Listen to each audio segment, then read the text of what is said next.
How to fix choose another phone number or email address to call contact card is not available for FaceTime issue. Let's get started. Launch your settings app. Scroll down. Navigate to the option of general. Click on the option of iPhone storage. Now in this page, you're going to find different apps that are installed in a device. Head towards the app FaceTime. Once you find it, open it. Click on Offload app. Click on Offload app. Offloading app clears cache for the app. Now I can close this. Then launch your app store. Now at the top, you will see the storage box. Over there, type in the app name FaceTime and storage for it.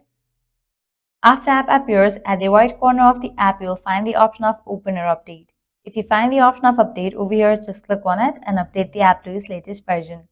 Then you can close this, launch your settings, head back, go to the main page of settings, navigate to the option of general, open this option software update. If any updates are available in this page, just update your phone software to its latest version. Lastly, what you can do is first restart your device. For that, press and quick release the volume up button, press and quick release the volume down button, press and hold the side button until the Apple logo appears. Once you first restart your device, your problem will be fixed. Well, this way you can easily fix choose another phone number or email address to call contact card is not available for FaceTime issue on iPhone. At the end, if you guys find this video helpful, don't forget to like, share and subscribe to our channel. Thanks for watching.